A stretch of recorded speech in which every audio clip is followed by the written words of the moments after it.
Afternoon to the colleagues joining from India and very good morning to all the colleagues joining from Europe. I welcome you all to the 2021 edition of TERI's annual flagship event, the World Sustainable Development Summit, being held virtually under the broad theme Redefining Our Common Future, Safe and Secure Environment for All. This edition of the WSDS marks 20 years of the platform, and it is a matter of great pride for all of us at TERI that all of you, speakers and delegates, have been able to join us for this important milestone edition. Your support is instrumental in the success of the platform and our efforts. I'm delighted to welcome you all to the thematic track titled Electricity Transition in India, national as well as state level interventions, focusing on the issues which are of critical importance, the measures which are required to address them, and the modeling approaches and practices being followed for drawing national as well as the state level insights. I have the pleasure of having Dr. Ajay Mathur, Director General of TERI, and Mr. Gavin McKelvey from the British High Commission for the opening remarks. Dr. Mathur, as you all know, is the Director General of TERI. He is a member of Prime Minister's Council on Climate Change. Prior to joining TERI, he was DG of the Bureau of Energy Efficiency for 10 years, from 2016 to 2006 to 2016. Over to you, Dr. Mathur, for your opening remarks.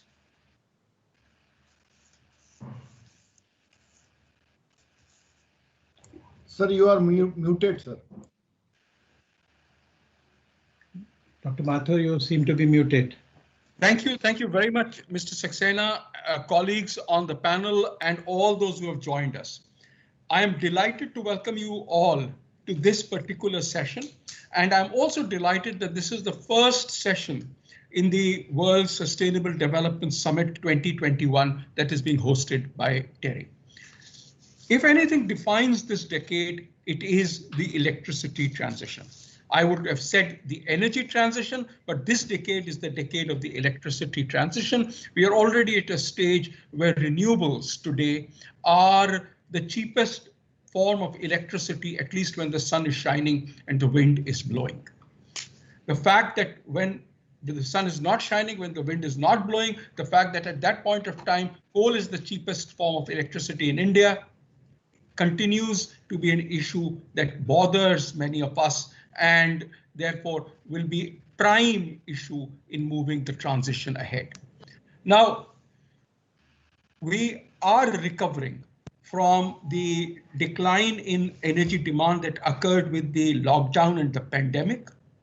We are continuing to build up the capacity on renewable energy and look forward to approximately 450 gigawatts of renewable capacity by 2030.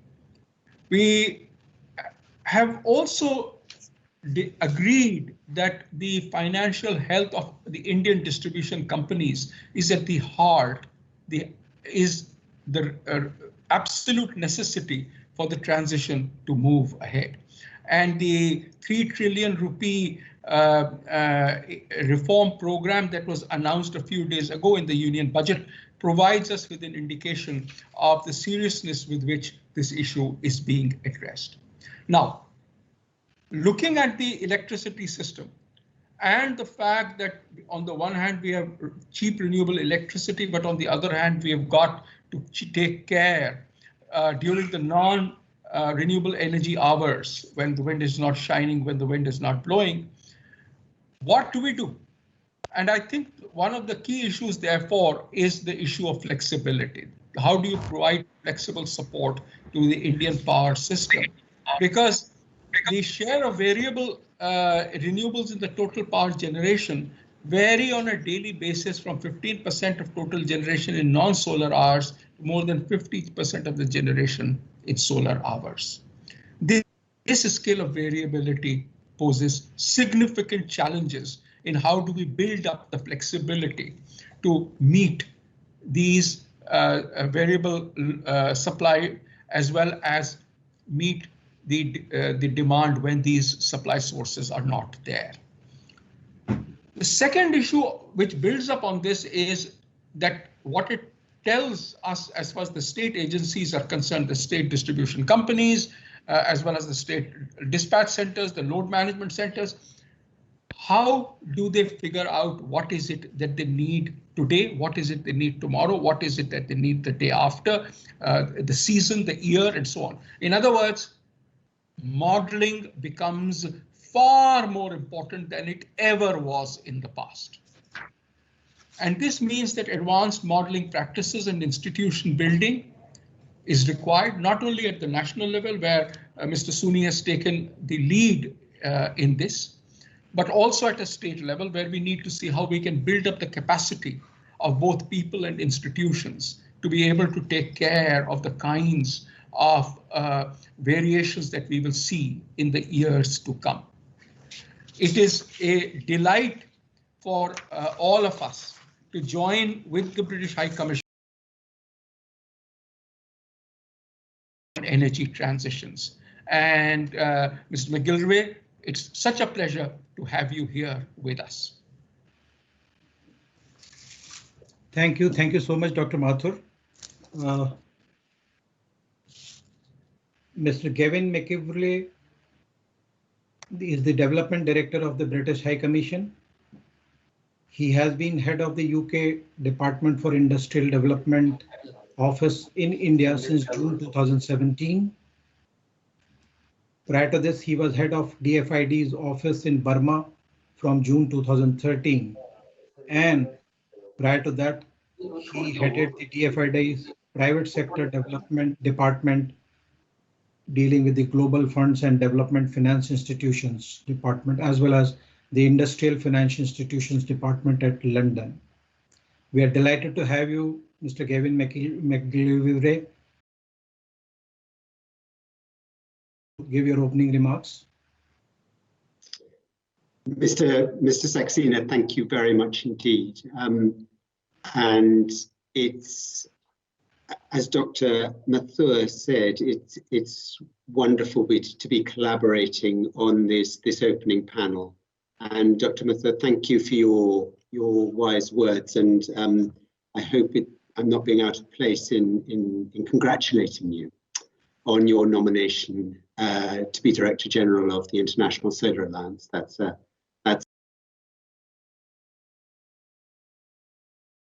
I just wanted to put on record the appreciation of the British High Commission for our fellow panelists, Mr. Suni, Mr. Ned Thorpe, Mr. Dubey, Mr. Bakshi, Mr. Gupta, Mr.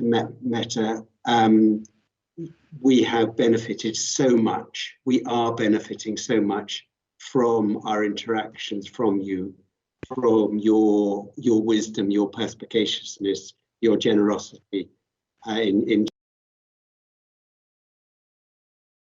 your capability with us, and long may that go on. And we're talking about electricity sector transition, but of course India is already far advanced along that road with some 90 gigawatts of renewable capacity on the ground. So much experience under this country's belt. And we, the United Kingdom, we are privileged to be a partner with you in this journey. And I don't know if I can just put up, let me just see how that is displaying, if I can. Yes, this fine book that we are going to launch after these opening remarks. I'm just really thrilled by this, and I'm thrilled by the record in it of all we have done together. So I'm going to be bold and say that my main message today is about the importance of starting early to plan for a net zero electricity sector in India. I think we all recognize the urgency of reducing global emissions. Our thoughts and prayers go out to those who have died and those who are still still hope of being rescued in the Uttarakhand disaster. But that does give a very stark example of the consequences of the real life consequences of climate change. And we to meet the temperature goals of the Paris Agreement, we only have 30 years to reduce global emissions to net zero. And I know I'm speaking to people who know far more about this than me when I say that electricity is the core, is at the absolute core of this. Many sectors do not yet have cost-effective technologies to decarbonize, for example, cement, steel, transport. But electricity does, and India has been the technologies, and whatever the other sectors need to do to decarbonize in their own right, at the heart of that, and that electricity needs to be clean. So the electricity is the leading sector, and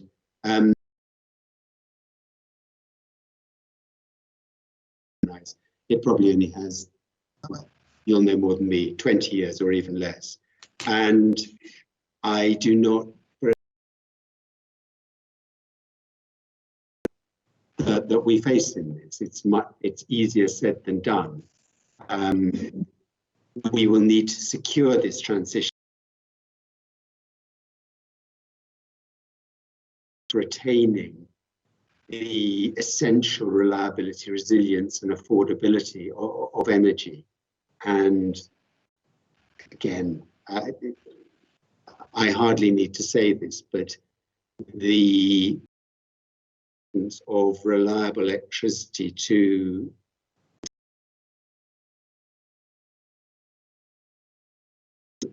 the schooling, to healthcare, to business, to industry, all of that means that continuing to provide good, reliable electricity. And this will need, this transition, as Dr. Loads of innovation. Again, as Dr. Mathur remarked, it will mean addressing the challenges of the financial sustainability and viability of distribution companies. It will mean aligning national level targets. As individual consumers of electricity are going to have to adjust the way we do that. Rupees, and we are going to need public money, taxpayers' money, both international by itself. We need to use that public money to mobilize and to make effective as much private capital as we possibly can. So in some ways a daunting challenge, but I pulling together, I'm confident we can do this. And my belief or my confidence that we can do this has been built, I suppose, over the experience of the last year with the pandemic and the way that the world, we in India, we in the UK, have made decisive shifts quite quickly. In the United Kingdom, the government released a white paper in December, just the month before last, which sets out how we plan to decarbonize the energy system from our current 54% share of low carbon electricity. The white paper sets out our plans to generate new clean power from offshore wind, nuclear, and by investing in new hydrogen technologies. And to the extent that we will be emitting carbon still, Labour sets out our plans to pioneer a new British industry dedicated to capture and return carbon to under the North Sea, ambitious plans. India is starting a bit further back in terms of the mix of low carbon electricity in its current energy provision, and in terms of the scale of the new generation capacity that needs to be added. But I think, like the UK, India is, well, it's fortunate, it's blessed to have strong political leadership that completely gets this, that completely supports the importance of clean energy deployment. Prime Minister Modi has led on so many fronts, including on the target of 450 gigawatts of renewable energy deployment by 2030, the International Solar Alliance,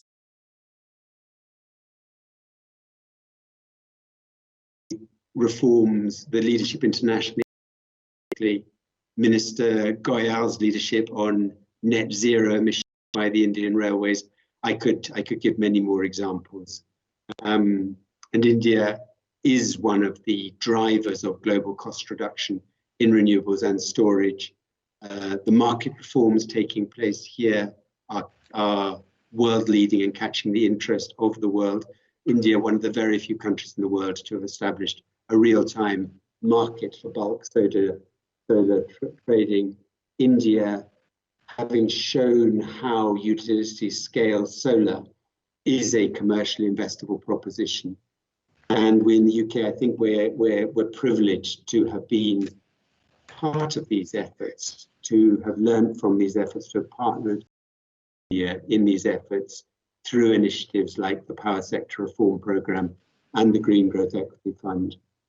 So I wanted to close by asking whether it is too far-fetched to collectively plan to attain net zero in India's electricity sector before 2040, 19 years time, and that would need a whole range of things, a mix of making renewables more reliable, more investable, more manageable. Again, Dr. Mathur talked about the challenge of variability will be needing us to make the transition out of fossil fuels faster, improving overall system efficiency, and putting India's demands right at the forefront in international fora. And I can say that the United Kingdom, as a strategic partner of India, as COP26 president, and as convener of some of the relevant fora, such as the Energy Transition Council, we will continue to be your proactive and enthusiastic partners in this, through our capital, through our knowledge, through our bilateral programs and our diplomacy. So thank you very much for inviting me to say a few words, and I wish you very well with this important session. Thank you very much. Thank you very much, Mr. Gavin. Thanks a lot. We now have the release of Coffee Book Table, and I'm happy to welcome Mr. Anish from the KPMG, who has greatly contributed to this work. So over to you, Mr. Gavin, if you want to say anything about the Coffee Book Table. Thank you very much indeed. I think it's more than a coffee book table. This is because a coffee book table is remarkable for its beauty, but this not only is a rather attractive, and Anish, congratulations to you and your team for putting it together. It's not only a rather attractive depiction of what we've done together, but it just has a lot of useful information and set out in a really great way. So I'm thrilled that we're launching this now. I'm going to be sending this to all of my friends and colleagues with great pride. Thank you very much indeed. Thank you very much. Thanks a lot. I now request my colleague Thomas Spencer for the presentation setting the context of the theme. Over to you, Thomas. Thank you very much, sir. I will just share my screen, and if I can have a confirmation that I am audible, the presentation has come up.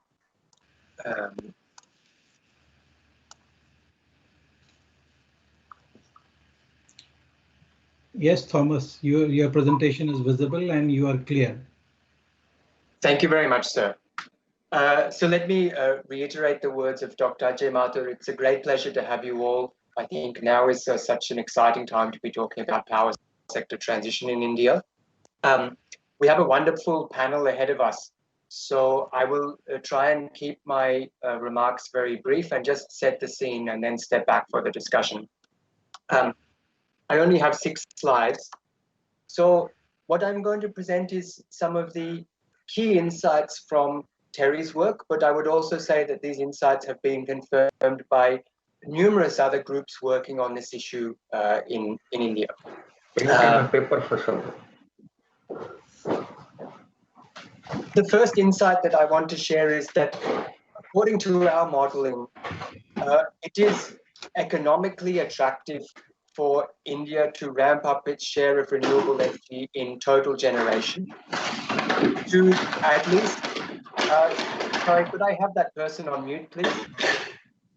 Could the organizer please mute that person?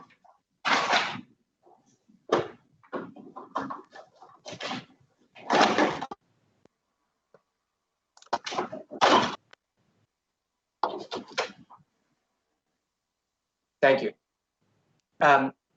So as I was saying, that it is economically attractive for India to ramp up in the short term. Short term means 2025, 2030.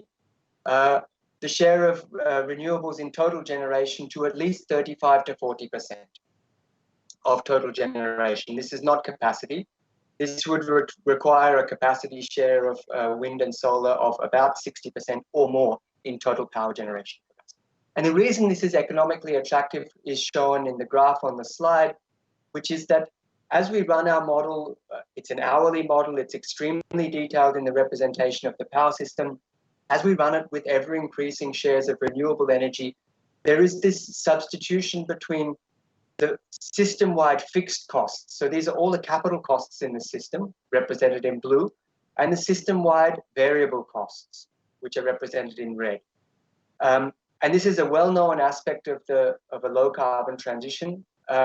You transition away from a system that is based on operating costs towards a system that is based on fixed costs. And it is this substitution that allows us actually to save costs at a system-wide level as we ramp up the shares of renewables, and to reach, an optimum level in the short term in the range of 35 to 40% of total generation. After that, after 2030, as technologies continue to improve, as the costs of storage come down, as the opportunities for balancing a high renewable power system improve, we at TERI are confident that India could have effectively a net zero emissions grid by middle of the century. Our modeling also shows that having in the order of 35 to 40% of variable renewables, wind and solar in total generation is technically feasible. I'm not going to go through every number in this table. It's from a report. I put the link on the slide. You can take a look at the report.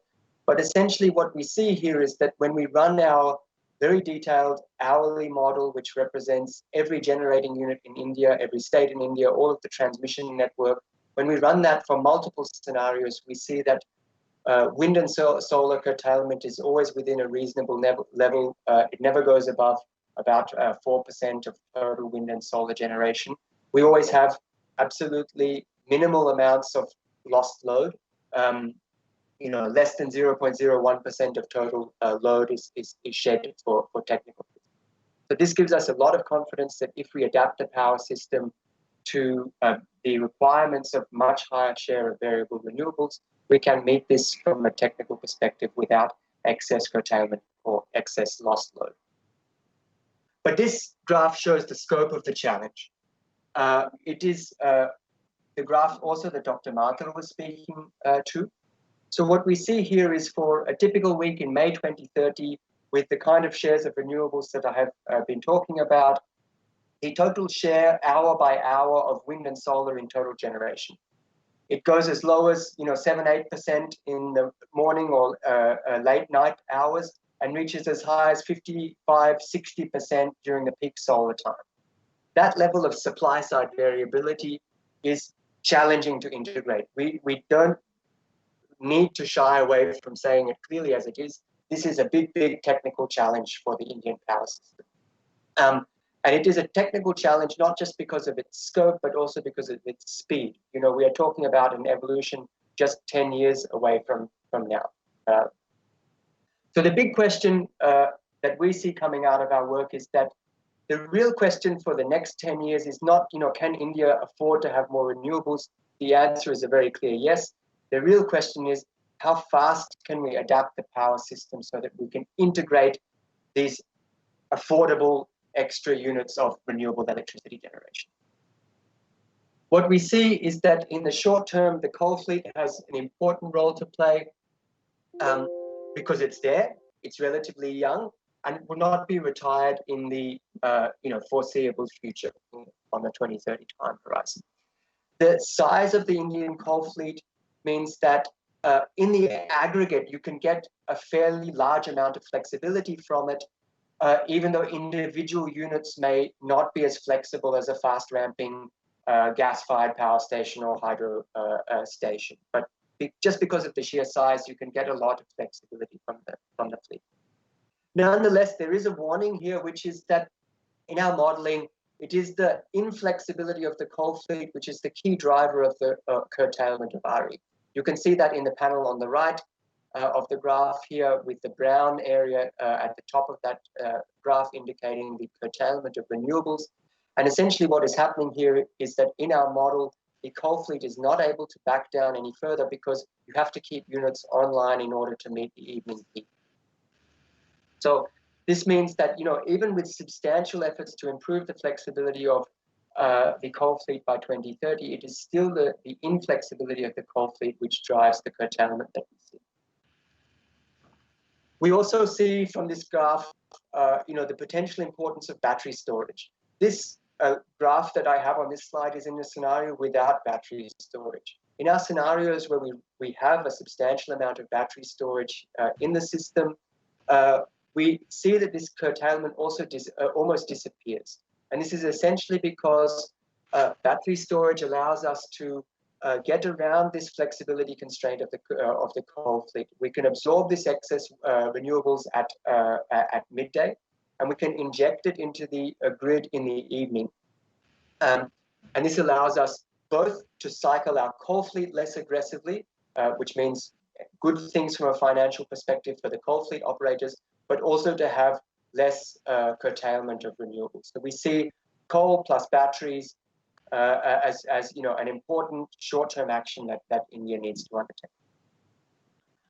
Coming to the last slide, India has a fantastic asset, which is the world's largest integrated synchronous grid. And we certainly see that this synchronous grid across the continent of India, the subcontinent of India, but is almost of continental scale, plays a crucial role in helping to integrate variable renewables. I'll just give you one data point from our modeling. On the peak renewable energy hour in our 2030 model, almost 40% of demand met has crossed the state boundary. And this is because there's so much renewables concentrated in high renewable state that they can't absorb it all themselves. And it has to be transferred to other demand centers in order to be absorbed and not curtailed. The reverse picture occurs in a low renewables hour, for example, in a summer night when demand is high and solar is not available.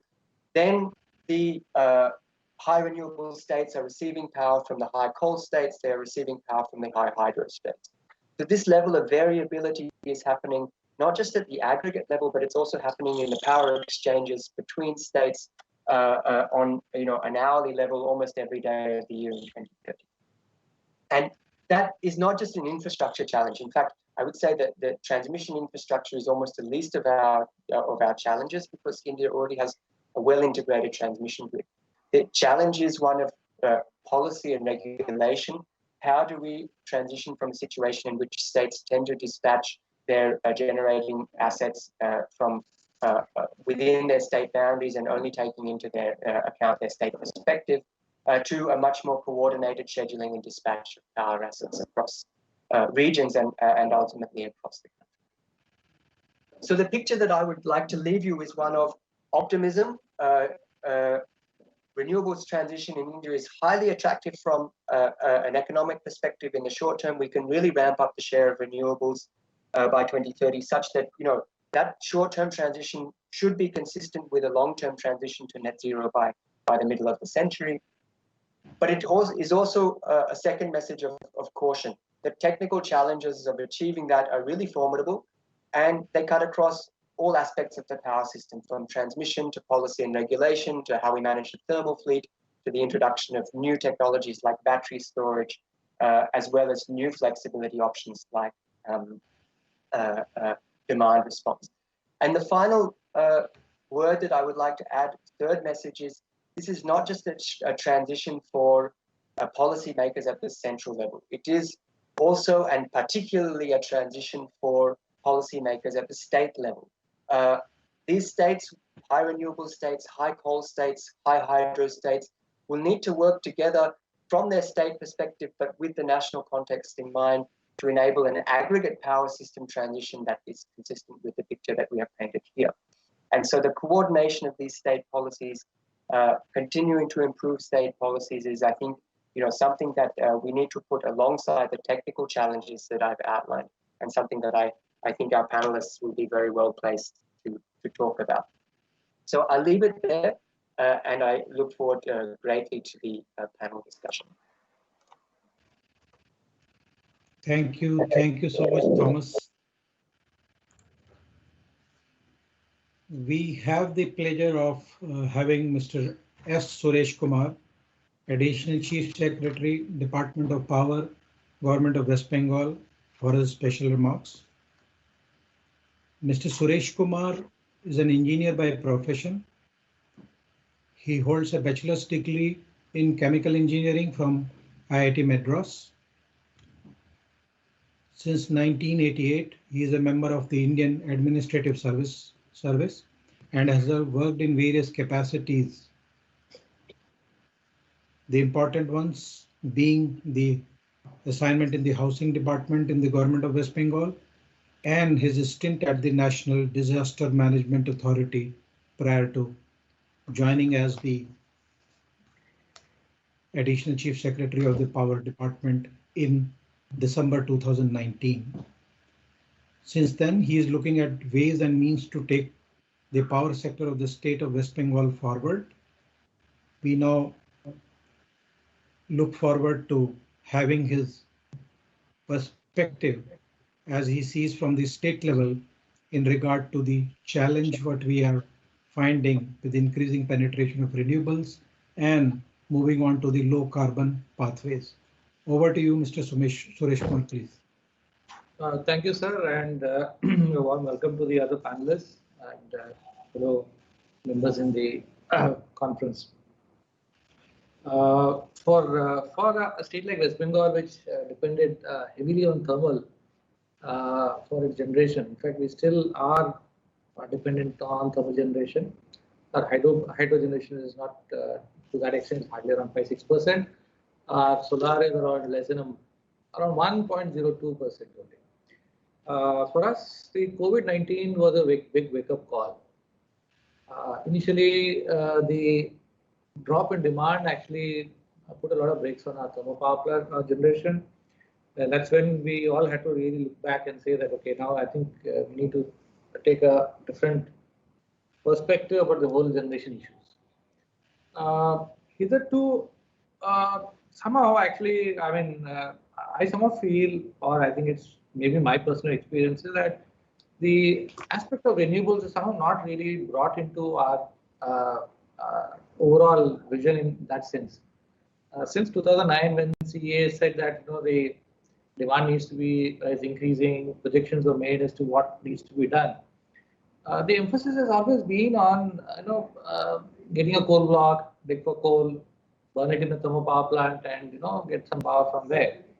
And our entire effort and focus has been on how do we set up a new thermal power plant. So over the period from the last 10 years, we've added around 2,000 to 2,500 megawatts of thermal power, which in retrospect, I think we could have slowed down and gone in for renewables if proper guidance had come in. Guidance was there. MNRE was definitely asking us to do projects on solar, but then the economics were not in favor of it. We were doing two small projects, I think maybe 1 megawatt, 2 megawatt. In fact, West Bengal was one of the first one to do a 2 megawatt project way back in 2000. But it's only when I think things started changing, the ball started moving, when the prices of solar power started dropping. That's when actually economics took over and the perspective started changing. We still have a long way to go.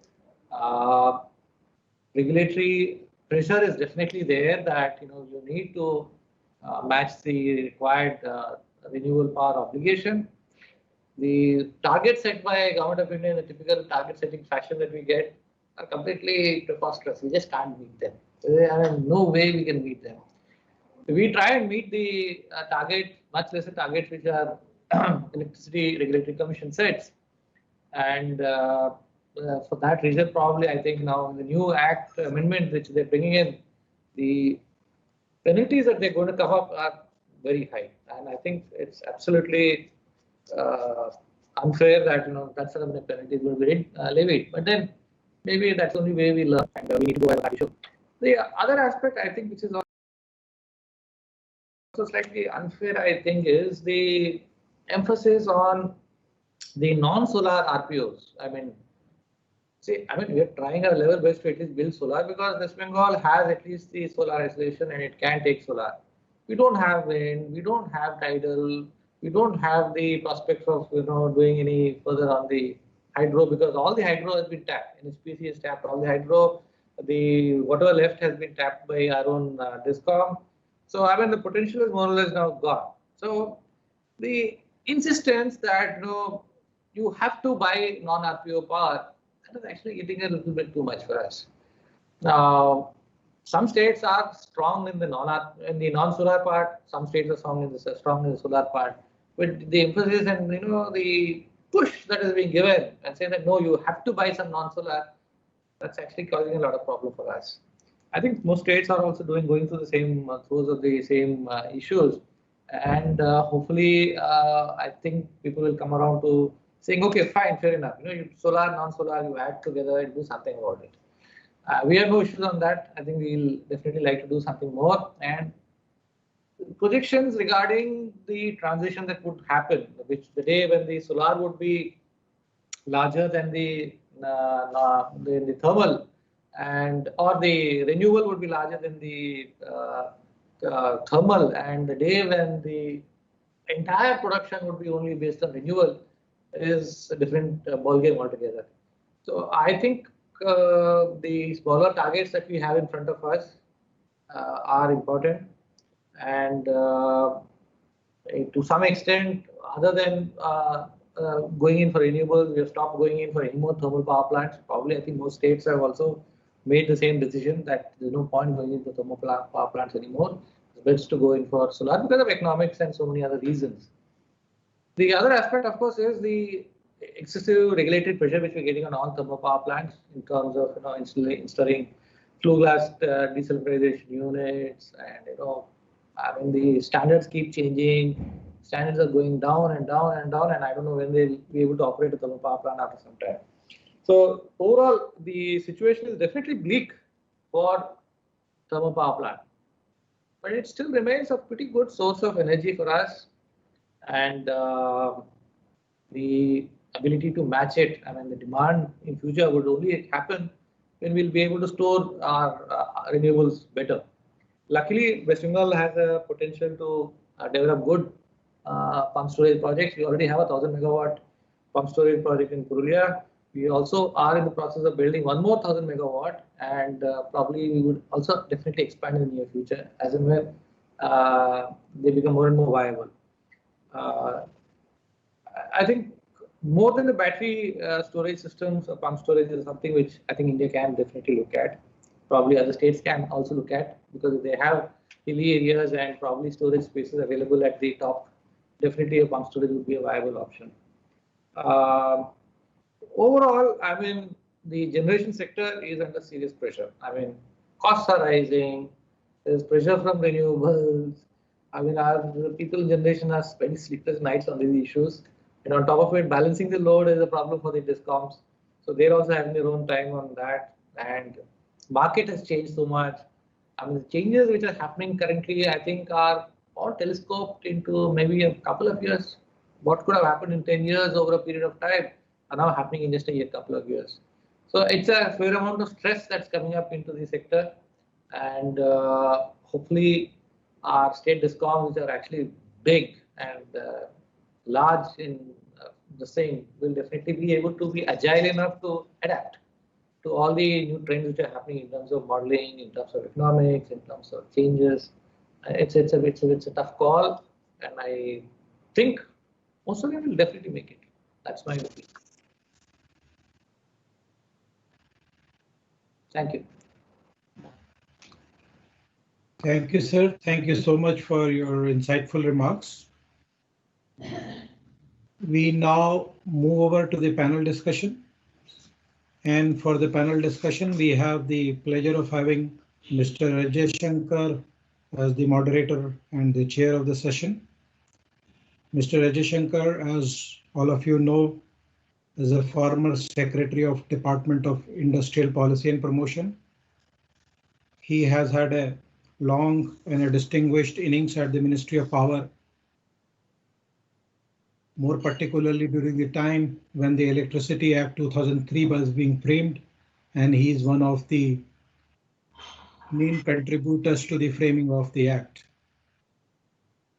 Presently, he is a distinguished fellow at TERI. I have had the pleasure of working under his guidance in the Ministry of Power and here as well. May I now request Mr. Ajay Shankar to take us through the panel discussion. Over to you, sir. Thank you, Mr. Saxena. It's a great privilege to be moderating this discussion, and the first one of the summit, and on the electricity transition in India. So I'd like to go back to the year 2010, and when I was part of the decision-making system, and we set up the National Solar Mission, and we had the target of 20,000 megawatts around this time. At that stage, we had less than 1,000. We had about 400 or 500 megawatts of solar power. Then it appeared virtually impossible. The ambition seemed too large, and it seemed very unrealistic. But we took a deep breath and began. And for me, these 10 years have been a great success story in the renewable energy space for India. We have surprised ourselves, we've surprised the world. We are well on the way of overachieving on our Paris commitments. Against the share of renewables in our total extra consumption has gone up to around 9–10%. So if one were to just extrapolate the exponential growth we've been having, then whatever is being talked about as being achievable without too much of a cost by 2030 would seem to be achievable quite comfortably, and we could. Now, Thomas's presentation was very revealing, and this is work that's just been done by our colleagues in TERI. And what it shows is that by 2030, 35, 40% of share of renewables in the system can be achieved without imposing any additional costs or any additional significant costs on the current understanding where costs are going. Now, if I look at UK, it's already 34% of renewables. I think Germany has gone up to 48% or something like that. So the time has come for us in India to start thinking of fossil fuel-free electricity system. I mean, that is the goal or the milestone about which we can, I think, today begin a serious conversation and serious analysis. And Thomas's presentation shows that this is not so difficult to contemplate and to talk about the pathways. And I was very glad to hear from the special address earlier that there is a consensus emerging in the states that we do not need to start any more new coal-fired stations. I think the country could have that serious conversation and come to a conclusion that what is in the pipeline is actually more than enough and we need not start work on any new coal-fired stations. Many states have taken that decision. I think we should see if we can build up a consensus and opinion that the country as a whole says no more.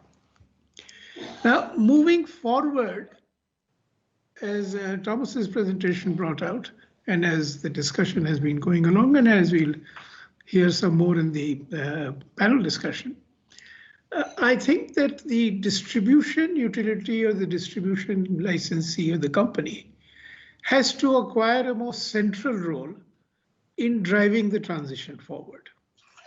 I mean, so far it's been a large, somewhat top-down or central government-driven effort, and we've achieved great results. I think the time has now come to shift the balance of decision-making and leadership to the state distribution utilities and the state government and state companies. And if we move there, then there is another idea which I have been advocating, and I'd like to refer to it right now, that we've had great success in grid-based solar power projects. We need a similar breakthrough in decentralized kilowatt level solar power generation at the rooftop level, at the village level, in the kilowatt range. And there I think we need a policy course correction in terms of arriving at a regime of a feed-in tariff for the small kilowatt range renewable power generation through solar power or other possible ways of renewable power generation. So that's an issue which needs greater discussion. And here again, the leadership has to come from the states, from the state distribution companies, and the state regulators. So that's another shift I think that we need. With these few opening remarks, I would now like to begin the panel discussion. My request to our panelists would be to try and speak for about 7 minutes. A minute less or a minute more is fine. Our first panelist is a very distinguished pillar of the power sector in this country. Mr. Bakshi has been Chairman Central Electricity Authority. He's a member of the Central Electricity Regulatory Commission and has had a long experience, and he's highly respected as a professional in the sector. So my request, Mr. Bakshi, to come in with his comments, his vision for the power system, initiatives that we need to get the integration of renewables going better, and also the regulatory issues that we need to confront going forward. And I think to follow up on my opening remark about leadership moving to the states and the state distribution companies. So the issues about capacity building and institutional capacity at that level. Over to you, Mr. Bakshi. We look forward to your comments. Mr. Ajay Mathur, sir, if you can switch on your camera, sir. Thank you. My camera is on. Hello?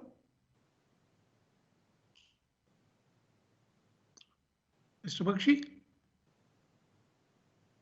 Mr. Bakshi, I think you'll need to unmute yourself.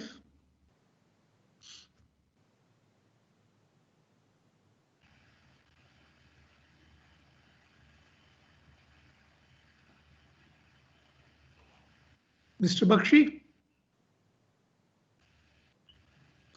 I think you need to unmute yourself.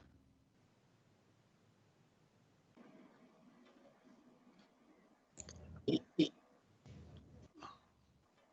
is showing as unmuted, but we can't hear anything.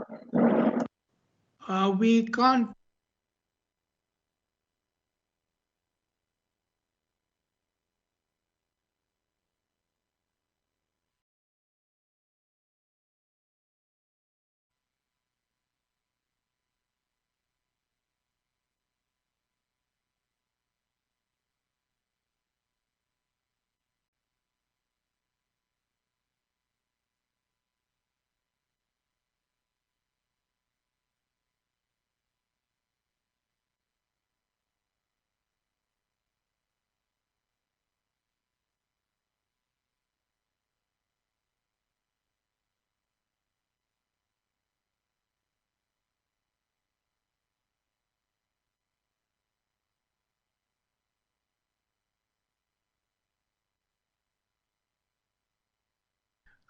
the issues of higher renewable energy penetration,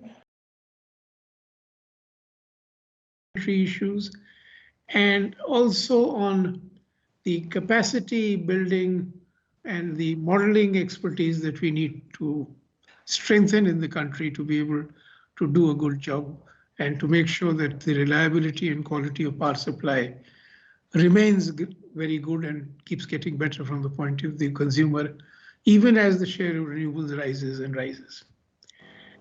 And another issue, which is one which is becoming, I think, time it came center stage, that when do we give consumers in India choice, not for the supplier, but choice of getting only renewable electricity and consuming only renewable electricity, and being prepared to pay a higher price if necessary, because that, I think, will drive the electricity transition faster in this country, because so many of us would be prepared to pay a little more and consume only renewable electricity even at night, stored electricity at night. Over to you, Mr. Soni. The same, at 7 minutes. Yeah, thank you very much, sir, for this opportunity. Very nice, the initial talks and excellent coverage by Dr. Thomas.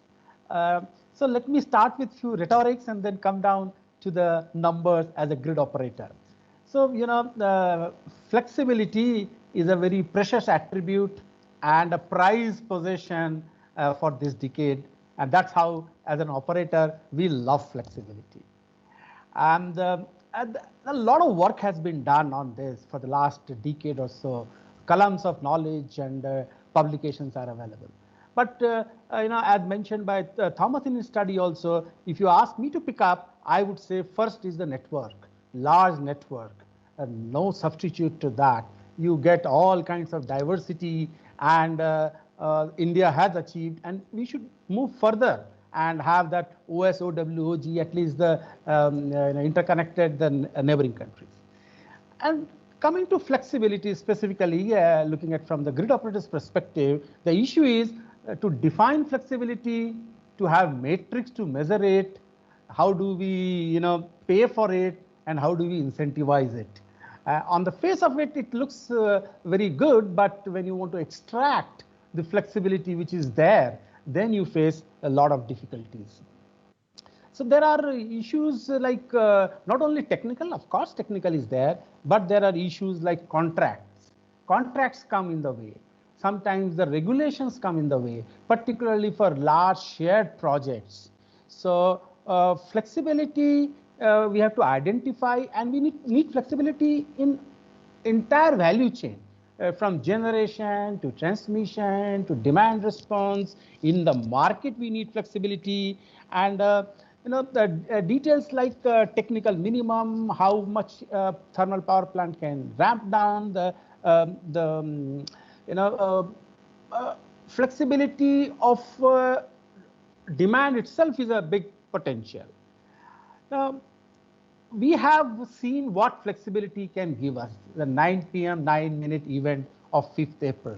31 gigawatts in 9 minutes going and coming back, mostly being handled by hydro and partly thermal. That shows that if we work on it, we can achieve it. It's possible to do that. Now, more works are required at the state level. That's where the problems are. And the more deeper you go, more serious are the problems. And Mr. Ajay Shankar rightly mentioned about the initiative from the bottom. We have done a lot from the top. Economics of flexibility is equally important. It is achievable, it's doable, everything is fine. But how do we get it in the most economical fashion is something which. So the flexibility, we keep on chanting, and rightly so. But let me put a other way around. What are inflexibilities? Let's understand inflexibilities, and then we understand flexibility better. As in mathematics, we juxtapose the problem. So, like if you are curtailing renewables, yes, you are inflexible. If you are not able to manage load generation balance, you are inflexible. And if you are not able to control area control error, you are inflexible. So there are different ways of checking whether we are flexible or not. And I most of the time give example that my yoga teacher told me that, are you flexible? I said, yes. Then he said, put your hand back in your spine. I can't do it. So then I realized that no, I am not flexible. So every part of the system has to be flexible, and it takes time to do that. We have already achieved 55%, but we need to go to 40%. There isn't any doubt about it. So since the time is less, and I need to cover three issues which the chair of the session has given. So on flexibility, we can talk, and we have to work for whole of the decade on that.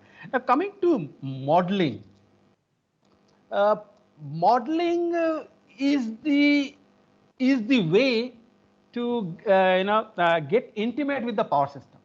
If you want to understand the large power systems, you got to understand the modeling. And modeling as planner, it's a different thing, and modeling as an operator is a different thing.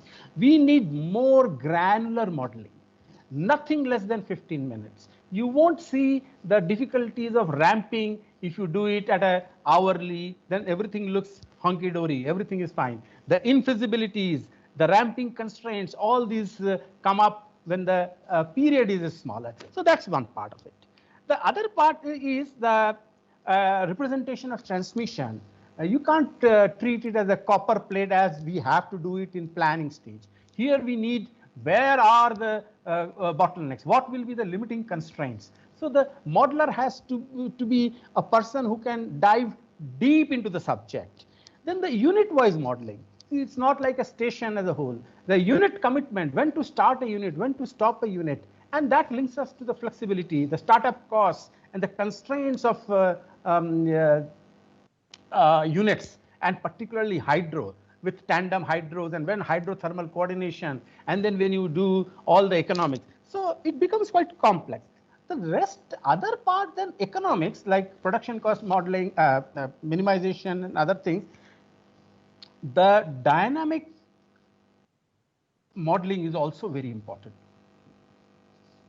With inertia going down, whether we would be susceptible to oscillations, whether the system is stable or not, that requires much, much more deeper modeling of be it solar inverter or the wind or even the all the kind of inverters which are coming in.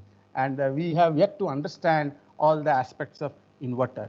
So the entire modeling and things are like a continuum. You have to do it for energy security and come down to 5 minutes or even electromagnetic transients. So the modeling is, the more we do, it is less. And we need a black belt modeler for the entire continuum of the power system. A lot has been done in India, and Terry has done excellent work, the results which Thomas showed us. So now coming to the last question which Mr. Ajay Shankar asked about when can a buyer, when can an individual become carbon free or things like that. Now I must say that in India many are not aware of it, but we have a renewable energy certificate. We realize that it is very difficult to physically trace and account for electricity, who has bought, being a fungible commodity, and entire settlement system. It's a very complex thing. So the renewable attribute has been separated. We all know about renewable energy certificate, and pan-India renewable energy certificates are generated. So while it is being used for renewable purchase obligations and for the industries, for the utilities, but the design is that voluntarily any person can go and buy. I can go and buy. My company Pasoco has, as a system operator, has gone and bought renewable energy certificates, and it's a market-based instrument. It's every month it's bid out in the market. Both buyers and suppliers are there, and one can get. So any individual can go and buy REC and say that I am neutral, I am green. And many IT industries are already doing this, and this must pick up. Now that the prices have come down, it used to be 12 rupees or so, now it came down to, floor has come down to 1 rupee.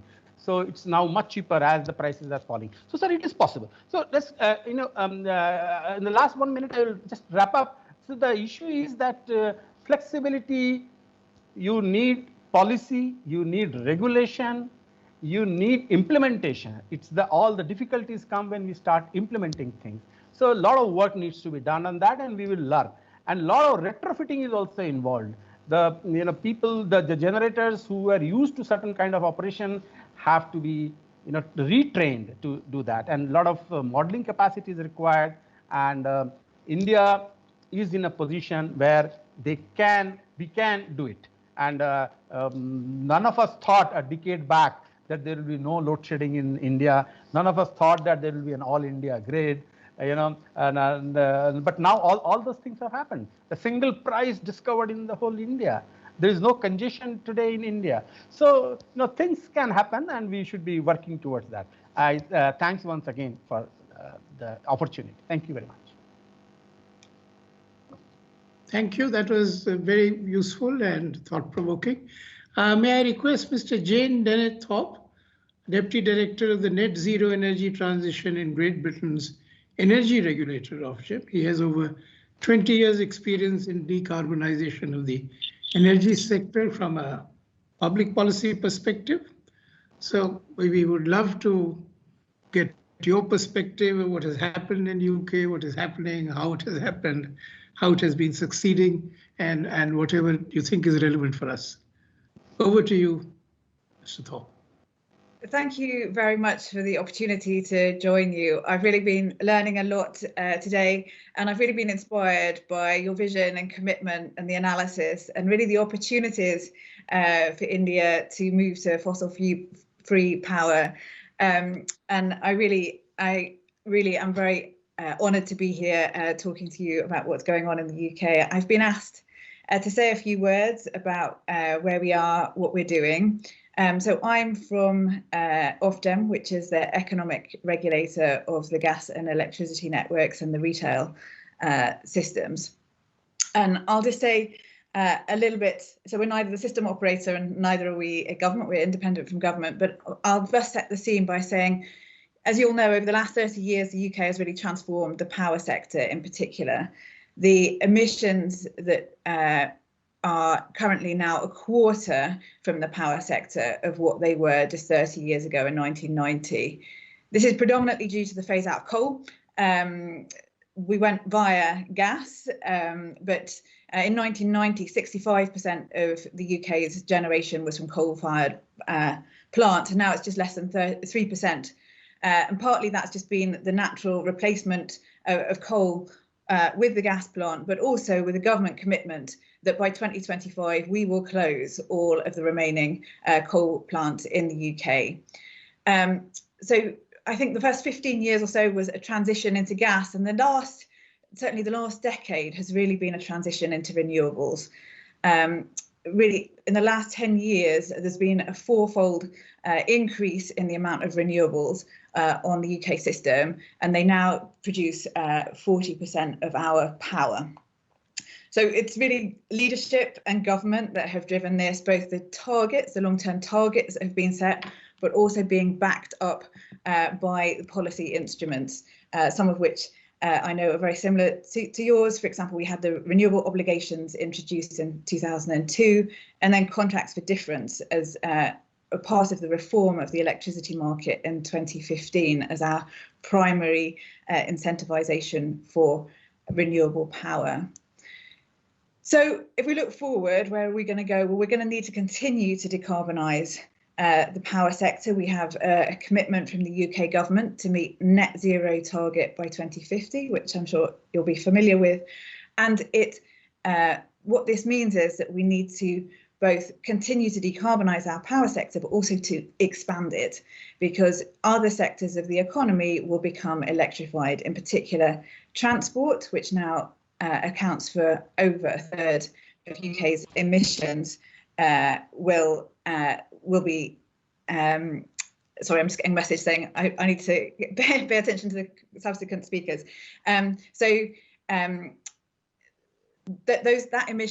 Those emissions from transport will be electrified, and as a result, we will need to expand the electricity sector by at least doubling to also account for the need to heat our houses, which are predominantly heated at the moment by natural gas. So I think the key issues are those that have been mentioned by others. We need to build networks to address both the changing nature of our supply, so moving from coal power plants in a certain location to generation in a different location where the renewables resources are, and to match flexibility as the second challenge, and also the system operations. I'll mention that our system operator has committed to be able to manage our electricity system for zero carbon, a fully zero carbon electricity system by 2025, to put in place the necessary means to do that. On flexibility, I suppose the key things are we're all being challenged by this one at the moment, and I think in the UK we're really moving, I think, from a situation around this 40% renewables in our grid now. We're moving to thinking about this as a kind of optional extra to something that really needs to be core and central in our system. I think it's a situation that you're already at, but actually we're now starting to think, as someone has mentioned just now, I think Mrs. Sooni, the full chain flexibility, not from end to end. How do we unlock this in the system? We have certainly in the regulator been more focused on using flexibility to keep the grid build down, but now we are seeing this much more as a whole system problem, and with that comes many of the challenges that you've spoken about. And I think we see it on like the system level, the location level, and also, as I said, on the operational level. I think just to allow other time for speakers, I'll just mention that I think there was something that was said earlier, let's take a deep breath and begin. And it feels to me like let's take a deep breath and begin is something that we all need to do again and again. These changes are accelerating. There's always the next challenge. And I think that's a really good concept to have behind us. Let's just start. Thanks. Thank you. Thank you. I have some questions, but I'll come back to you later. Mr. Bakshi, back with us? Yeah, can you see me? Can you hear me? Yes, we can see you. We can hear you. I've already introduced you and said whatever I had to say. So sorry, over to you. No, you can begin. I mean, all of us have these problems all the time. So please begin. I have shifted to my mobile. I am speaking from mobile. The mobiles are good. I can't make out. Good, respected chairman of this session. Thank you very much for affording me this opportunity of addressing this distinguished gathering. However, I have been a central regulator, so I will be restricting myself to the actions that have been taken by the central regulator in seamlessly integrating RE into the Indian power grid, and what more needs to be done. I had hoped that Mr. Sooni will speak after me and will take my load off. He will speak on many other things on which I still hope you will give another chance to Mr. Sooni to speak on other things which he has left, which he did not speak about, like the Samast, the Santulan and other things. He has, I think he must be afforded another opportunity. So this Indian grid, as you know, Indian power sector, as you know, has Central Electricity Authority, of which Mr. Praveen Gupta is there as a policy-making authority, and Central Regulation CSC and Central Regulator CERC, Central Electricity Regulatory Commission, is the sector which controls interstate actions or transactions. Every state has its own regulatory commission, and to coordinate the activities of different regulatory commissions and the Central Commission, we have a form of regulators which meets at regular intervals to deliberate upon the issues which affect every state and to arrive at some consensus so that the replication could be done in different states after tweaking as per the state requirements. Mr. Sooni will vouch for me. Many years ago, we came to realize that our system did not even have the basic building blocks of a safe, secure power system. Our system was, even without renewable power, our system was at risk at all times. It was then that we started taking a number of initiatives at regulatory level to ensure that our grid became secure, safe, and stable. We can broadly divide our actions into four categories. One was making regulations. Second was to establish certain systems and mechanisms. Third was capacity building, at least at the central level. And fourth was trying to replicate the actions at the central level into the state level. This is how the things went about. So to make the grid safe, to have the basic building blocks of a safe and secure grid, we initiated many actions. Like we did not have any primary responsibilities in the system. We mandated that response. In other countries, I understand that it is a market-based mechanism, but we have made it mandatory and administered. No payment is made for providing primary response to the changes in frequency.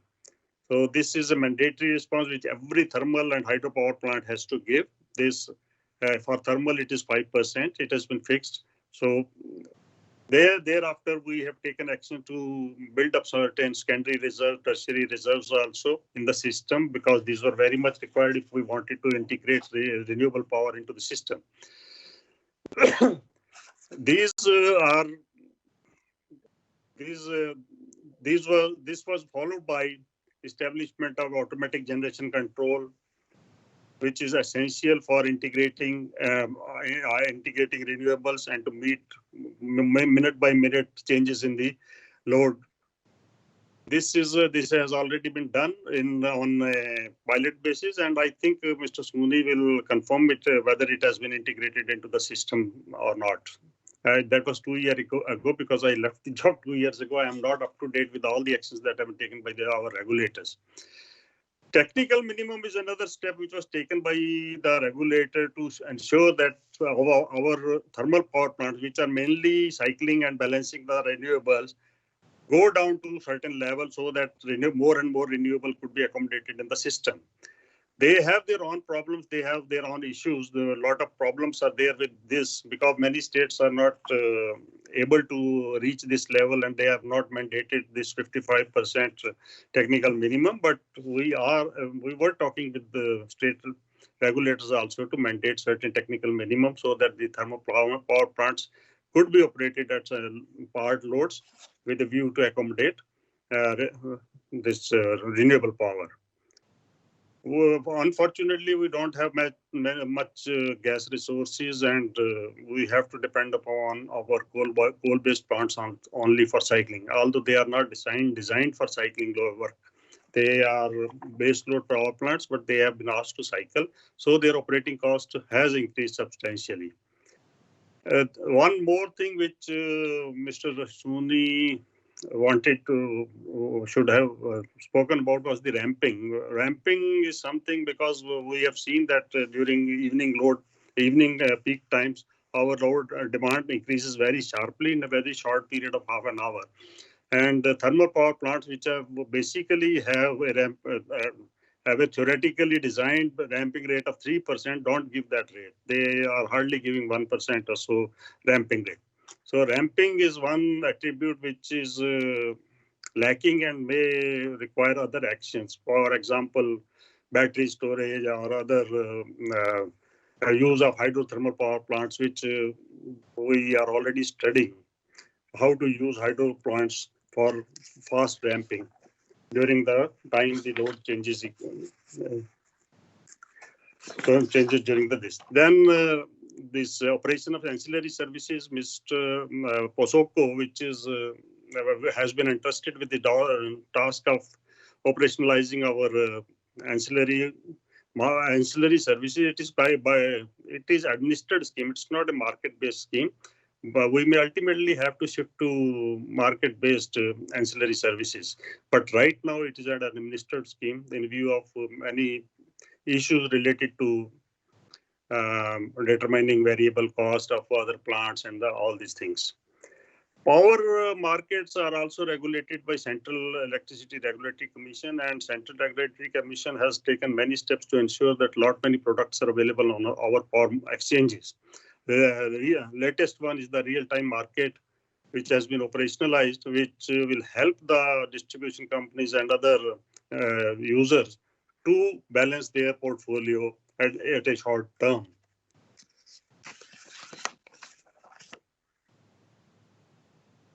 We have also put in some regulations for ensuring proper forecasting, scheduling, and dispatching of renewable power by interstate RE generators.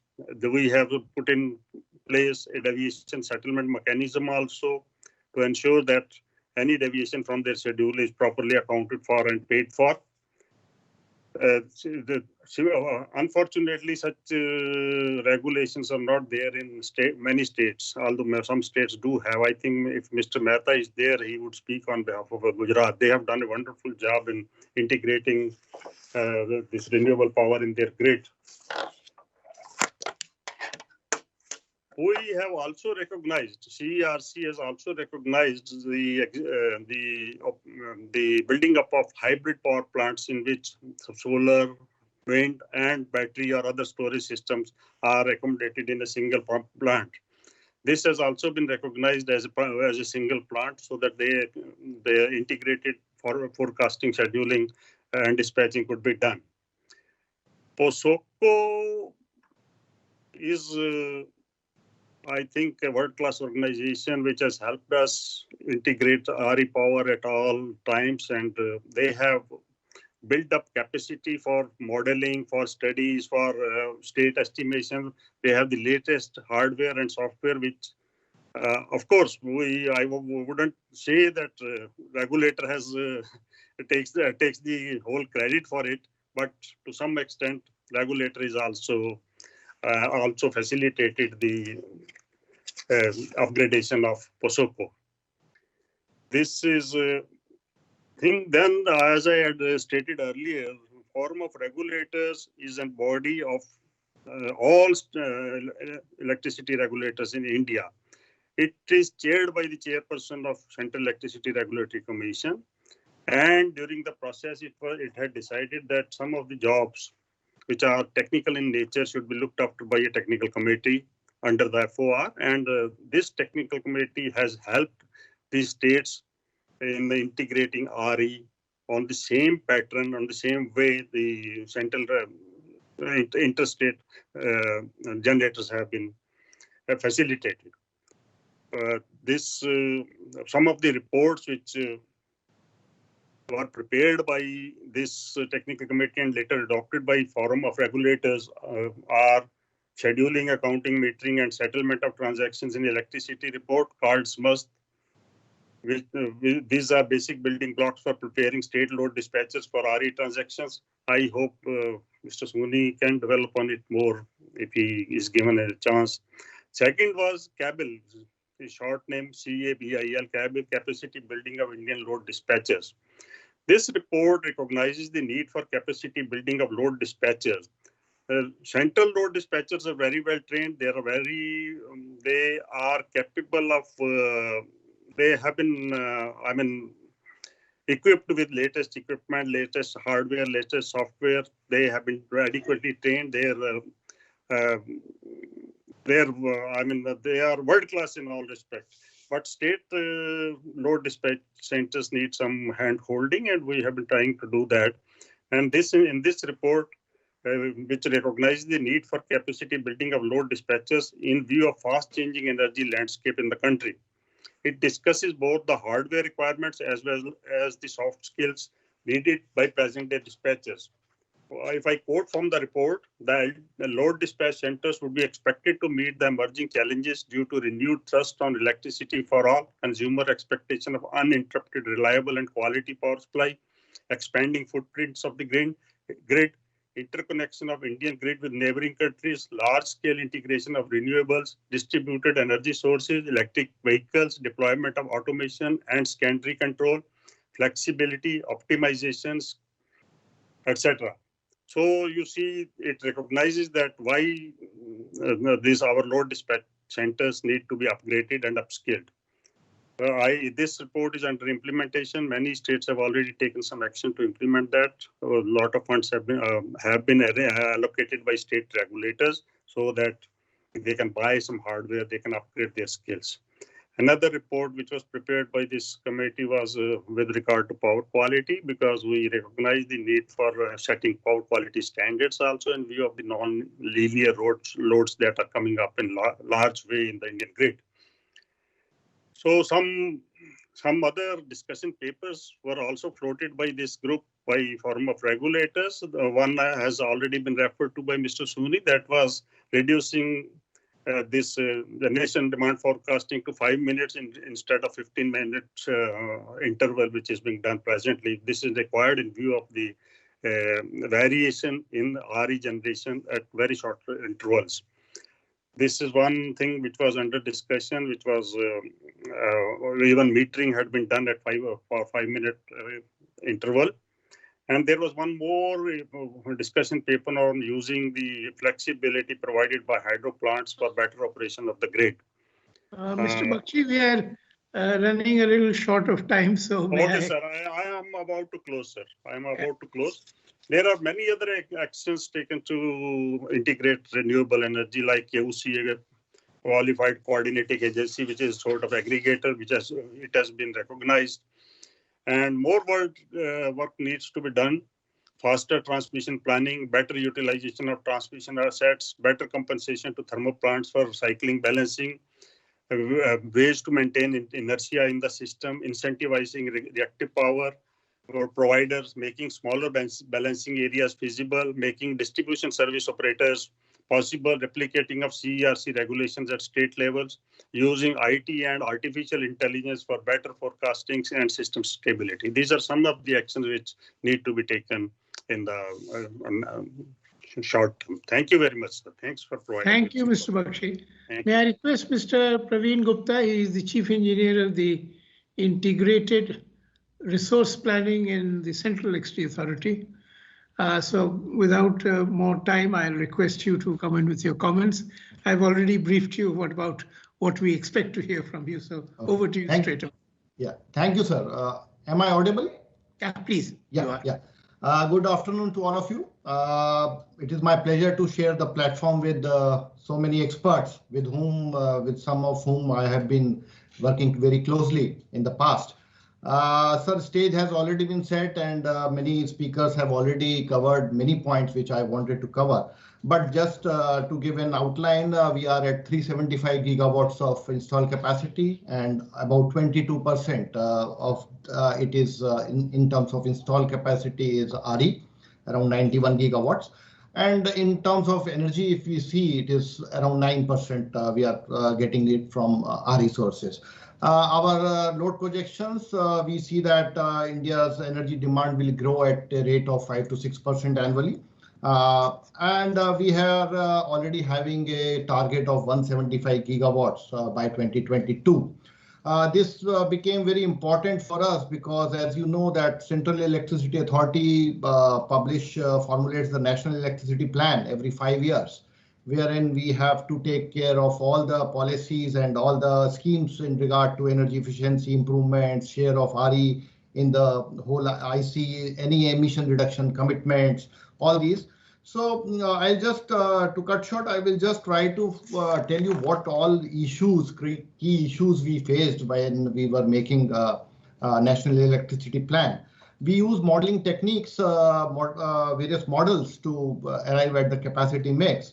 And the most important observation we observed was that the minimum net load to be met by the conventional energy sources was very minimal when the solar was at the peak, and our conventional generator need to ramp down to at much faster rate and to a much sometimes they have to come below the minimum technical level to absorb the RE in the system.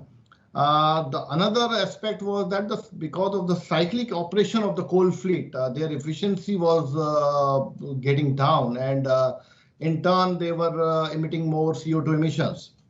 So these were the issues which we came out in the NEP, and we clearly highlighted all these issues which needs our attention.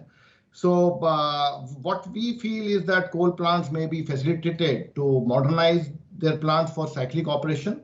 must be suitably compensated for the loss in efficiency due to part load operation, and they should be suitably compensated for the O&M cost, which is increased because of cyclic operation. Another was that everybody knows that hydro and gas plants, they are the best suited to provide flexibility. But in India, we are short of domestic gas, and presently our gas plants are not able to support, give proper flexibility support. The prices of imported gas has also come down, but the landed cost at the power stations are still high. And but efforts are being made how we can utilize these gas-based power plants. For hydro sector, government has already announced various measures which may support the development of hydropower plants in future, especially pump storage power plants. The another key area which we said was that the suitable storage technologies are needed to absorb maximum RE in the system. And pump storage power plants can play a very important role along with the battery energy storage systems. Efforts are being made to operationalize whatever pump storage plants which are not under pumping mode to get operationalized. Plus, we are trying to find out many sites which are basically off river and natural reservoirs are already there. So their capital cost becomes less and they are more feasible in the system. Battery energy storage systems are seen to play a very dominant role in future because their costs are coming drastically down. But the limited availability of lithium and safe disposal of these batteries, used batteries, are some of the key issues which need greater attention. So these were some of the findings in the NEP. The role of modeling is again very, very important for all of us. And recently we have seen since past 1 year that many agencies are now engaged in these modeling activities. CA has already got 3-4 modeling tools. One is Ordina from Mercados and one is Plexos, which is well known. We have been doing aggressive modeling studies, and CA has come out with a report of optimal generation mix in the year 2930, where we are projecting that our renewables can easily be absorbed to the tune of 435 gigawatts, what our Honorable Prime Minister has announced.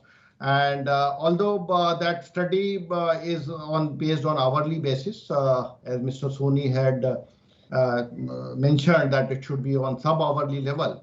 The only problem with sub-hourly is that we don't get the data of sub-hourly this thing. Whatever data we could gather, we have tried to do justice with that. Although we have done unit-wise commitment in this our study. Each unit has been modeled separately and there is absolutely no clubbing, although it is a copper plate. We are trying to enhance our capabilities to do modeling with transmission detailing and all those things. In this study, we have estimated that around 37 gigawatts of energy storage will be required in 2030. Out of which around 27 gigawatt will be from battery energy storage systems and around 10 gigawatt we can exploit from pump storage energy systems. Modeling, although let's say, it's very important, but because these all modeling studies we do based on some assumptions. And assumptions, I feel they play a very, very important role. And until and unless we have standard sets of assumptions, it is very, very difficult to compare two studies. We can see already there is a lot of differences between various studies which are being done. So to facilitate this, CA has initiated that we will come out with a technology catalog wherein all the technologies which are coming in future with all their technical parameter specifications will be consolidated and it will be made available to all the modelers so that all the modeling agencies can use the same assumptions.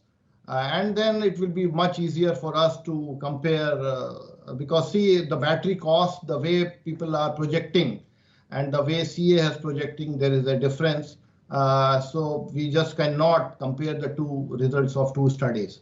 Sir, as far as states are concerned, I am very happy to note that many states have already taken initiative towards doing modeling studies, and CA is helping them with modeling, because models are very costly, and open source models which are available online, they need a solver which also costs a lot.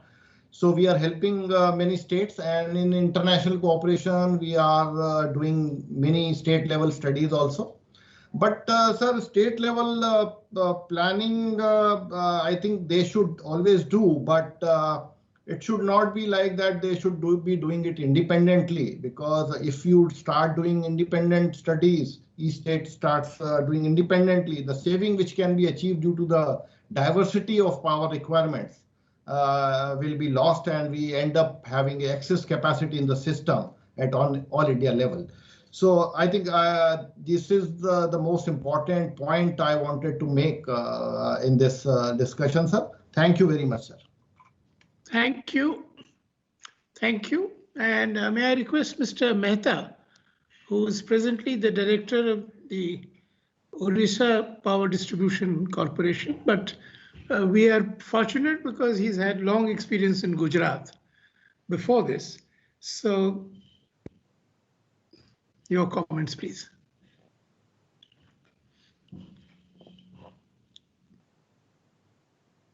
And he brings a state level perspective and experience to the discussion, which would certainly be very enriching. Please unmute yourself. Am I audible, sir? You are. Okay, okay. Sir, thank you very much. And it's my matter of pleasure to share the dais with the very senior personality and who's who of the power sector in the country, sir. Just like my mentor, Sunil Saab, Bachchi Saab. A lot has been said and Ton has said very properly. I will try to share some of the challenges the state faced due to the RE and way forward to mitigate the same, and certain things which probably might have been stripped by the planning level, policy level, or regulation level. Sir, what has been that ultimately we all wish to have a very clean energy, green energy, no carbon footprint for the generation, next generation to me, generation thereafter. So we have massively, aggressively planned for the renewable. Knowingly renewable as an intermittent things, probably we missed the bus to plan for the storage or balancing there.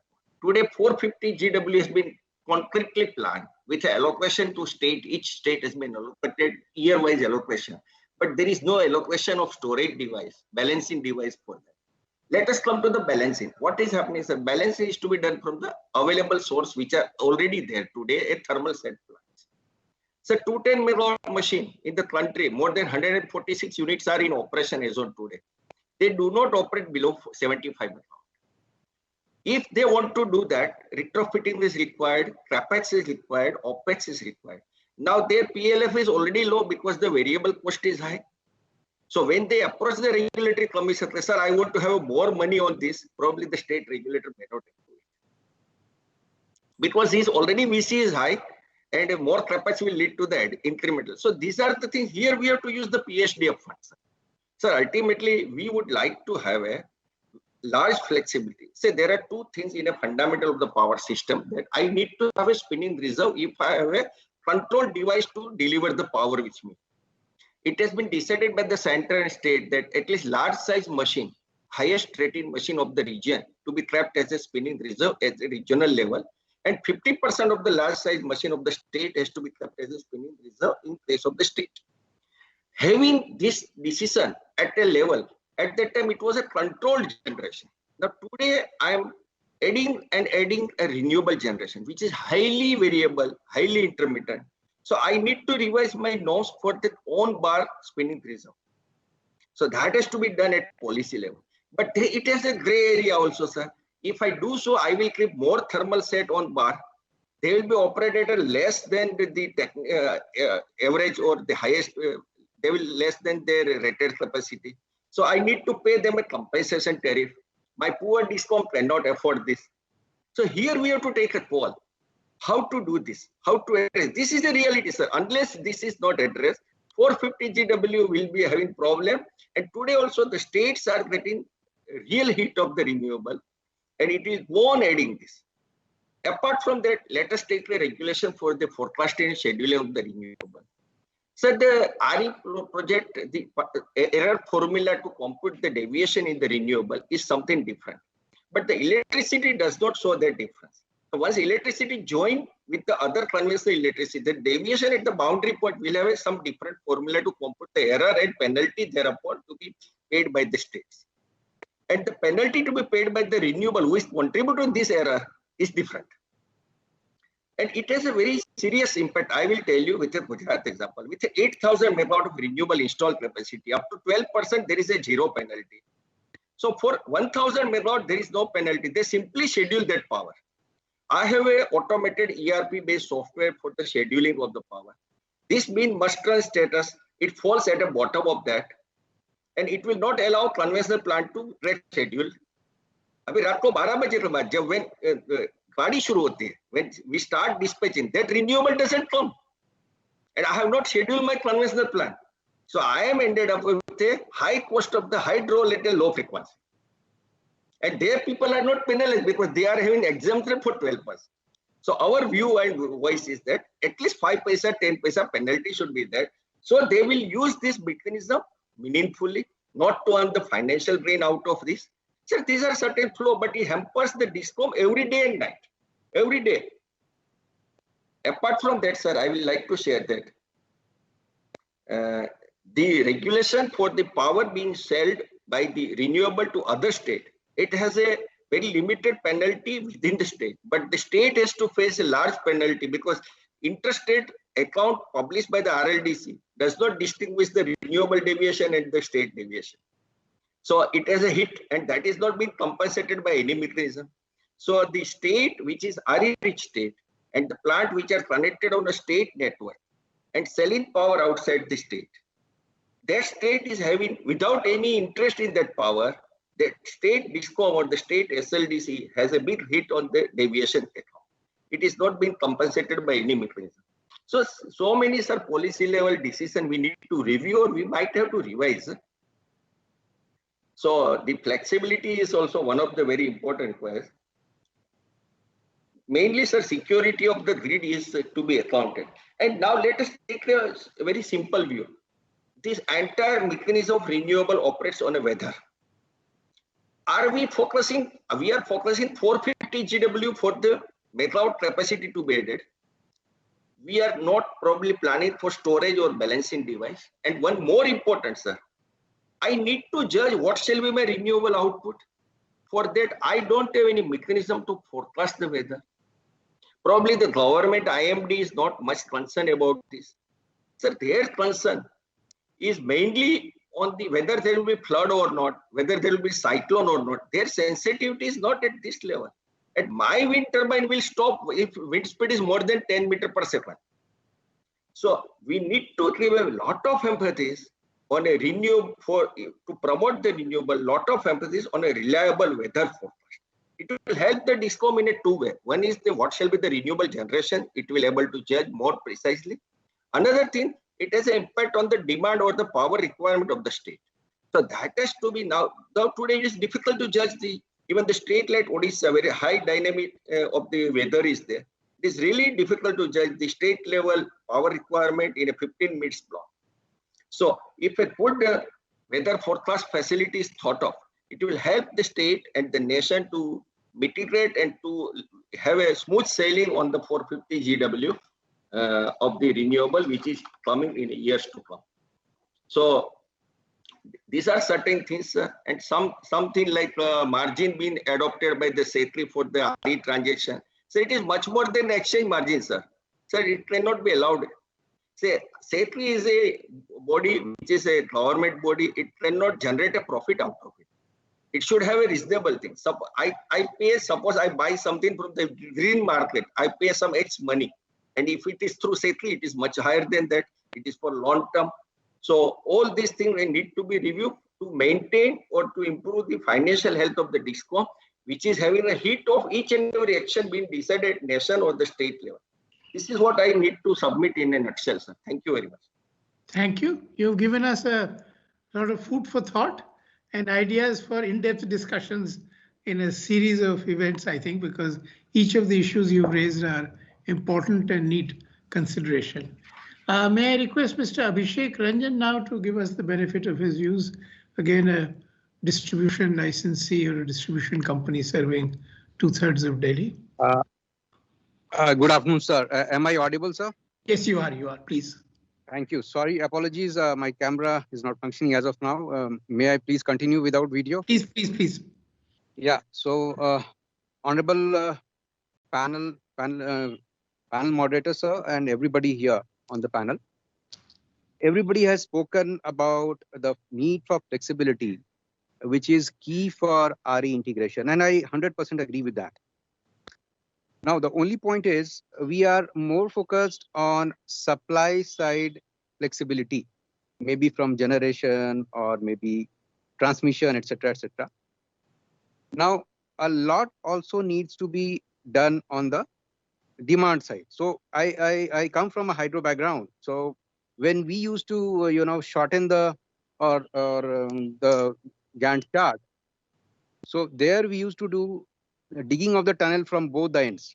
So if I consider the entire power value chain as a tunnel, we are pushing in flexibility from the supply side. Say, for example, we have renewable purchase obligation, and we have mixing of storage technologies like pumped hydro, etc. at generation end. Now we should also look at the other end of the tunnel, which is nothing but the behind the meter or at the meter, which is the distribution sector, the demand side. Now, glad to see that the distributed energy resources have introduced a lot of flexibility on the demand side, which may be compared with the generation side of flexibility when we have seen the advent of the storage, especially the battery storage and the pump storage. So, and there have been many initiatives by the government of India and the regulators here in our country to tap all these. For example, we already have an RPO, renewable purchase obligation. What we are also looking forward to is, like I heard Honorable Minister of Power, Government of India saying that probably the DISCOMs also need a energy efficiency target, which is a very, very welcome move. So utility-led DSM programs and DER management. That is number one. Number two, our government introduced and the CRC introduced, MOP introduced, in fact, HPO, hydro purchase obligation, which is also a very, very welcome step. And if I am to believe, this might be one of the policy directions in introducing national level storage targets, and that will be technology agnostic.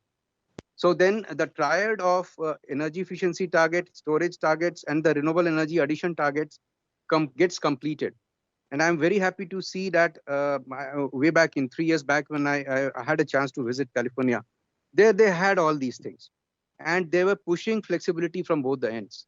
Having said that, one thing for sure, the model for the DISCOMs as stand today, that is a fixed return model, will undergo a transformation. And there also we are seeing some vibes from the Government of India. We are talking about retail competition. We are talking about separation of supply, etc., which I think the government is thinking of introducing in the current session of Lok Sabha here. Now, that is a very welcome move. Only one thing is the current model, the DSO as we know it in theory, and we have seen it in, say, Europe or UK, that DSO transition has to come in over here in our country.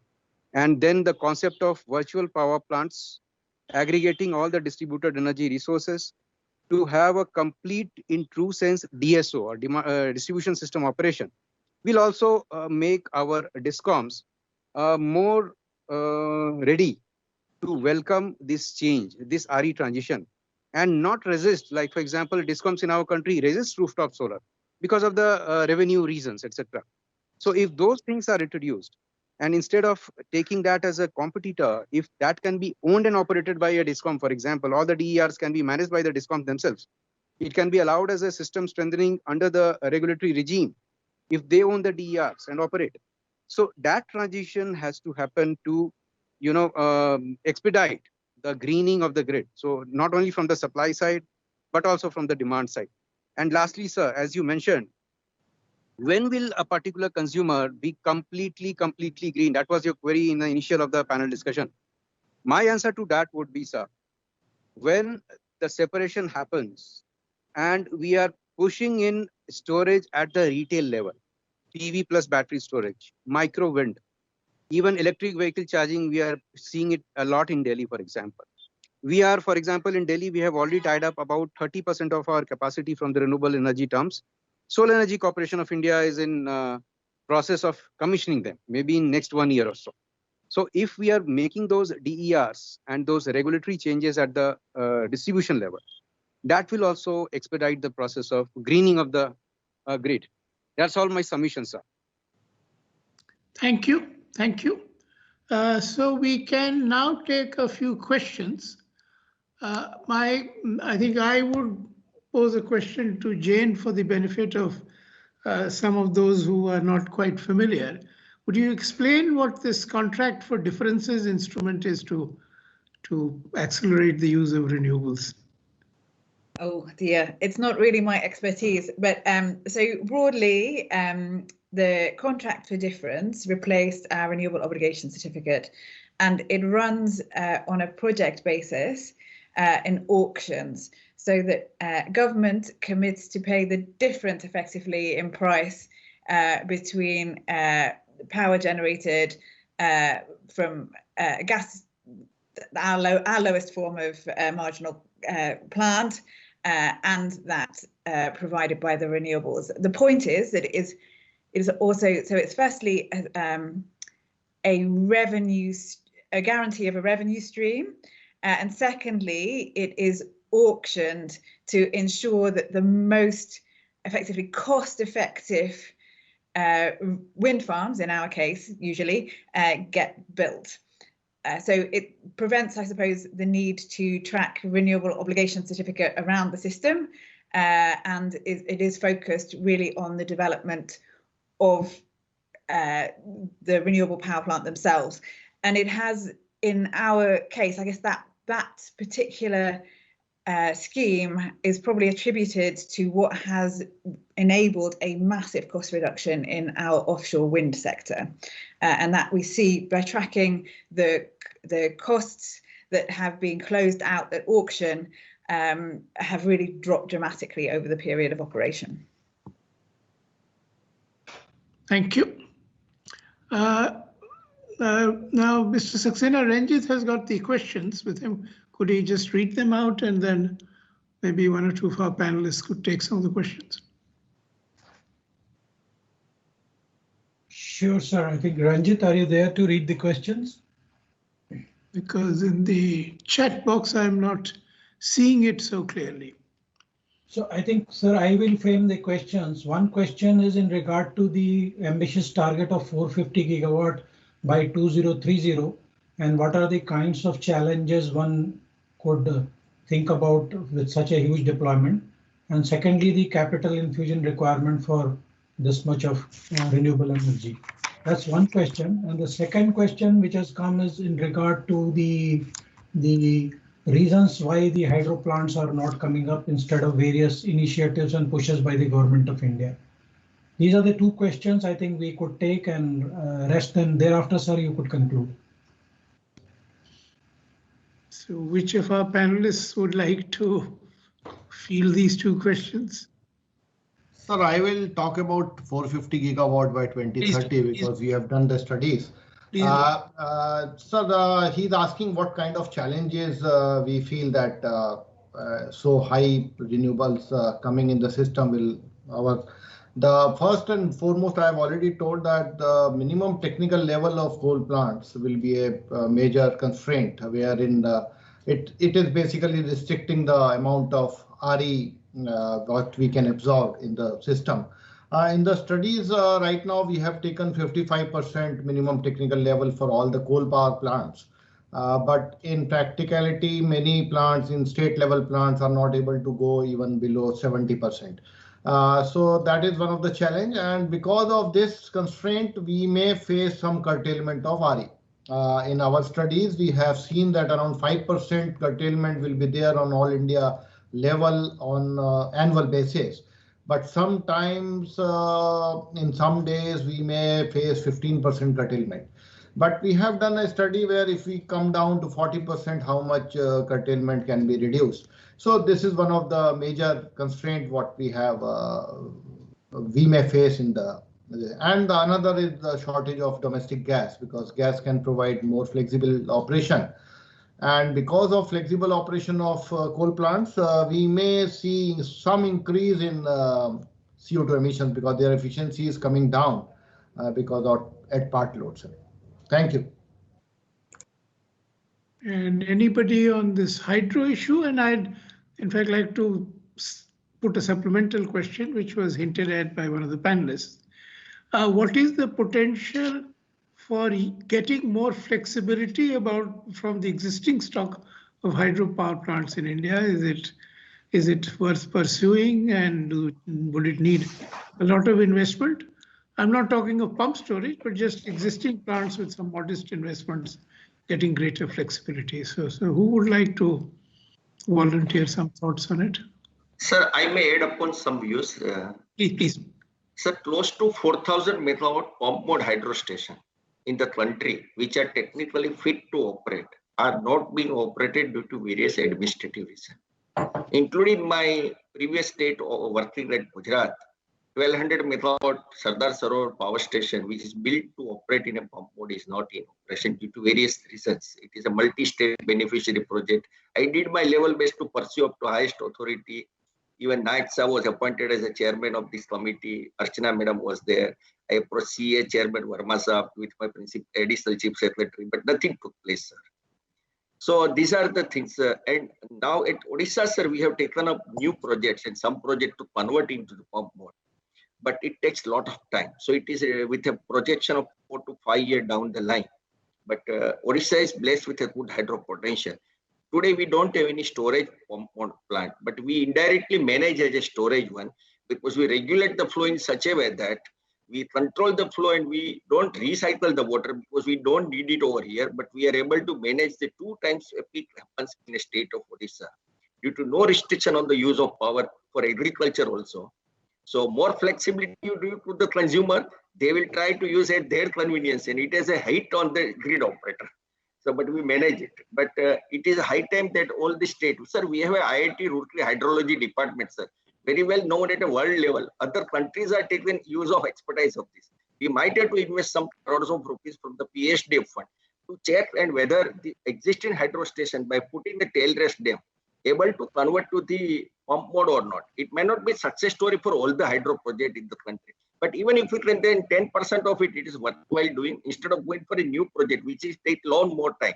Because here the transmission line is available, dam is available, only turbine design is to be changed, and the tail rest dam has to be changed. Some hydrological other things. I am not expert in that. But I think this thought we need to take when we take a call of 450 GW. Sir, this is much more than our installed capacity of thermal projects. Sir. So more flexible, more renewable, we need to think more flexibility. Sir. And related to this is a thought which I've been pushing, that if we want more efficient or least cost outcomes, then it's time we started thinking in the regulatory process of how to price electricity according to the time of the day and according to its peaking needs, after taking account of the must-run renewable capacity. Yes, sir. Yes, sir. Because that will be a huge conceptual leap, because the historical view was peaking, whenever you get a peak, you have peak pricing for the consumer, he moderates his demand.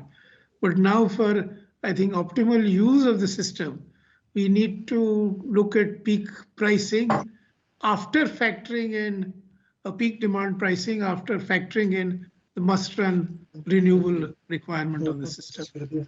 I think with that, we will certainly find investments in retrofitting an old thermal power plant or investment in the hydro plants more attractive, and also we'll get the least cost options more easily, or even using imported gas for greater flexibility, because gas is very good for flexibility globally. Yes, yes. Sir, I will just 1 minute to start that discussion, please. Yes, I will add only one line.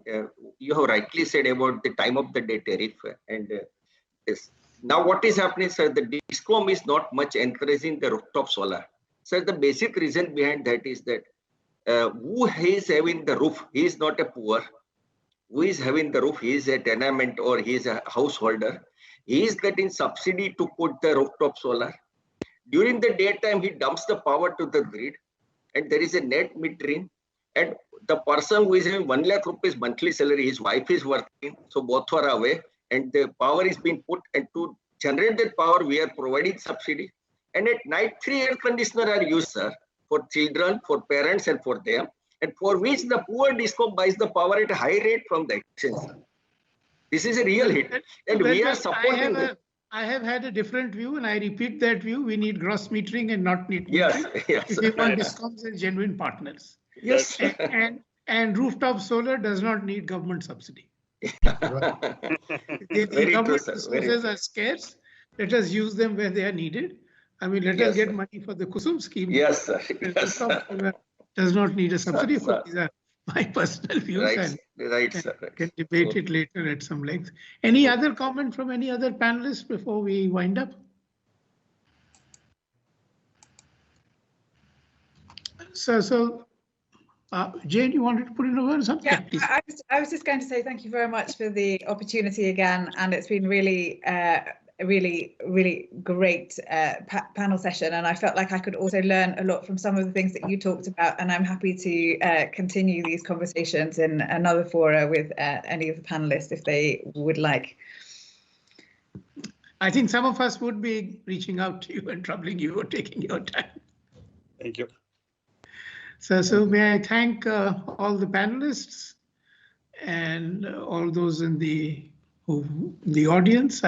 I think it's been a very important discussion, let me put it like this, because we've moved from the larger canvas of energy transition to electricity transition and all the real world issues which need examination, deliberation, and understanding for us to make efficient progress.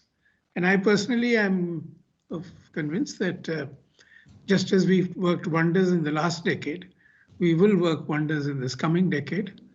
And again, personally, I would like to have the ambition that our electricity system becomes fossil fuel free along with the first few countries in the world. Why not? Why not? So, thank you. Thank you. Thank you, sir. Thank you. Thank you, sir. Namaskar.